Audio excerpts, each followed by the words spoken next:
Good afternoon.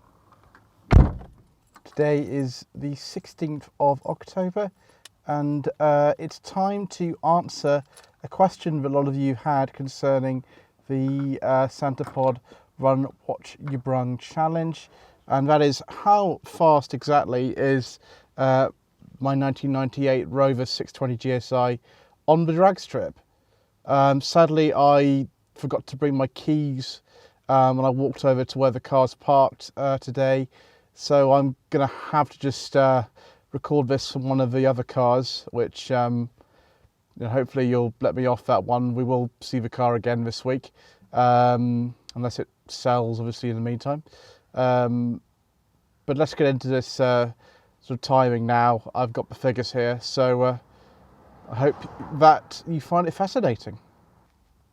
So as you know, I took part in the Santa Pod Run What Ya Brung challenge on Saturday the 12th, which was at the weekend.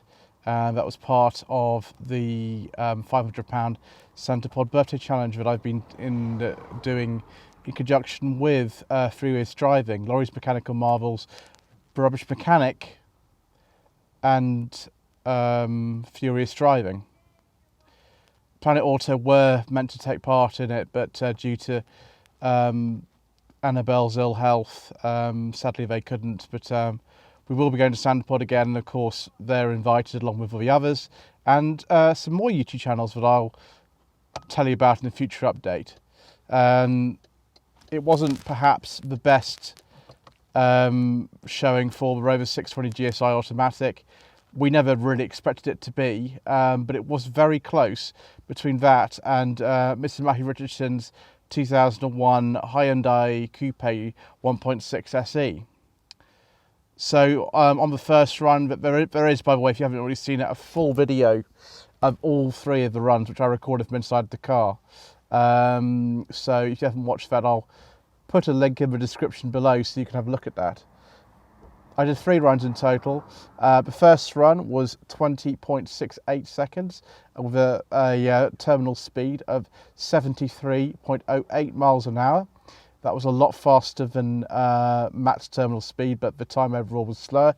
I got terrible wheel spin off the line because I had a brand new tyre on the front that is a winter tyre on that particular car, and it absolutely kind of just stayed there and spun, and I accelerated too hard, really, which I didn't do in the next runs. The next run I improved massively to 18.92 seconds with a terminal speed of 74.28 miles an hour.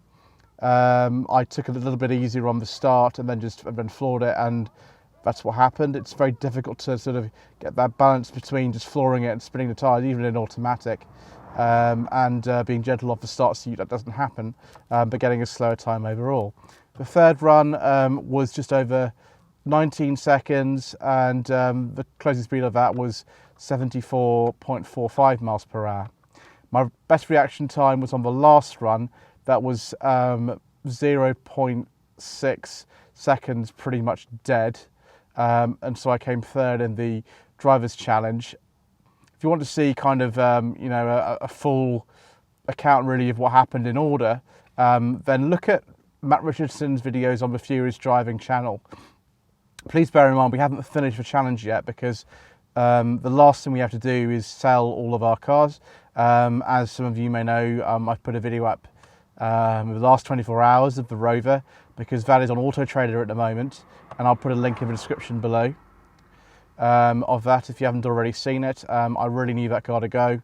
We just haven't got the space for it, and actually, we could do with the extra money at the moment, to be honest. The car's just kind of sitting there with half a tank of fuel in it, and I don't really want to drive it anymore because I don't want anything else to happen to it for the new owner, who will hopefully love and cherish it. Matt is selling his Hyundai, Mr. Coleman, Rubbish Mechanic, he's selling his Renault, and Lloyd's Mechanical Marvels, I believe, are selling their Celica too. So we don't know who's won at the moment because we haven't finished the challenge. But suffice it to say that if you are interested in any of those cars, then please do get in touch with me. The Auto Trader website link does give my contact details in it, and of course you can email me at japl745@hotmail.com. So that's just a quick update with some of the statistics for you. and there'll be another Santa Pod video talking about the future of the challenge and what happens next once we've solved the cars later in the week. But thank you ever so much indeed once again for watching. Please don't forget to subscribe to the channel if you haven't already done so. Thank you to all those who've recently subscribed. It means an awful lot to me. The channel is growing faster than I would have imagined, actually, so that's a real blessing.